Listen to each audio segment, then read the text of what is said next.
धन संचय और सही निवेश। अमेरिकी एक्टर विल रॉजर्स ने बहुत सरलता से कितनी गंभीर बात कही है।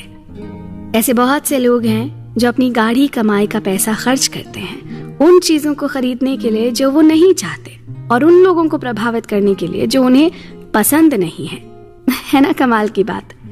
हम लोग अक्सर ऐसा करते हैं, अपना घर भर देते हैं बेकार की चीजों से, वो भी बेकार के लोगों को दिखाने के लिए। कहिए, आप भी इस बात से सहमत हैं या नहीं? ऐसी किताब की चर्चा में जिसने दुनिया भर में लाखों करोड़ों लोगों को पैसे का सही मोल समझाया है, बात हो रही है मॉर्गन हाउसल की किताब द साइकोलॉजी ऑफ मनी के बारे में। इस किताब में बहुत ही आसान भाषा में और अनेक सच्ची कहानियों के माध्यम से बताया गया है कि धन अर्जित करना मुश्किल नहीं है, मुश्किल है उसे सहेज कर रख पाना।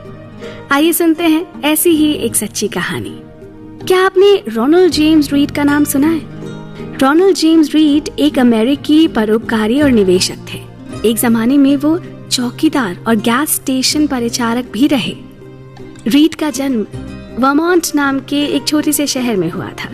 अपने परिवार में हाई स्कूल तक पढ़ने वाले वो पहले व्यक्ति थे। जो लोग उन्हें जानते थे उनके लिए वो एक मामूली इंसान थे और उनके जीवन में कुछ भी उल्लेखनीय नहीं था।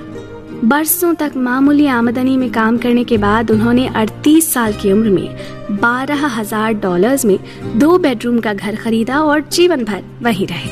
उनकी मृत्यु साल 2014 में 92 वर्ष की उम्र में हुई और तब तक इस गरीब विनम्र ग्रामीण चौकीदार ने अंतर्राष्ट्रीय सुर्खियां बटोरी थी। उस साल जितने भी अमेरिकियों की मृत्यु हुई उनमें से ऐसे लोगों की संख्या 4,000 से भी कम थी जिनकी कुल संपत्ति $8 मिलियन से अधिक हो। और क्या आप जानते हैं कि रोनाल्ड रीड उनमें से एक थे? अपनी वसीयत में इस भूतपूर्व चौकीदार ने अपने बच्चों के लिए $2 मिलियन और अपने स्थानीय अस्पताल और पुस्तकालय के लिए $6 मिलियन से अधिक छोड़े। जो लोग रीड को जानते थे वो चकित थे, किसी को उनसे ये उम्मीद नहीं थी। बाद में पता चला कि उन्होंने कोई लॉटरी नहीं जीती थी और ना ही कोई विरासत थी उनके पास। रीड ने जितना हो सका उतना पैसा बचाया और ब्लू चिप स्टॉक्स में निवेश किया। फिर उन्होंने बड़े धैर्य के साथ कई दशकों तक इंतजार किया और एक दिन उनकी वो छोटी सी बचत $8 मिलियन से अधिक हो गई। तो ये था एक मामूली चौकीदार से एक विश्वविख्यात परोपकारी बनने तक का उनका सफर। और अब चलते हैं इसी विषय पर अपने दूसरे उदाहरण की ओर। रोनाल्ड रीड की मृत्यु से कुछ महीने पहले रिचर्ड नाम का एक और व्यक्ति चर्चा में था। रिचर्ड फस्कोन वो सब कुछ था जो रोनाल्ड रीड नहीं था। MBA की डिग्री, हार्वर्ड शिक्षित, मेरिल लिंच के कार्यकारी, रिचर्ड का फाइनेंस में बहुत सफल करियर था। 2000 के दशक में रिचर्ड ने ग्रीनविच कनेटिकट में अपने विशाल और आलीशान बंगले का विस्तार करने के लिए भारी उधार लिया। इस महल नुमा घर में 11 बाथरूम, 2 लिफ्ट, 2 पूल, 7 गैरेजेस थे और इसकी देखरेख का खर्चा एक महीने में लगभग $90,000 से भी अधिक था। फिर 2008 में दुनिया भर में वित्तीय संकट आया।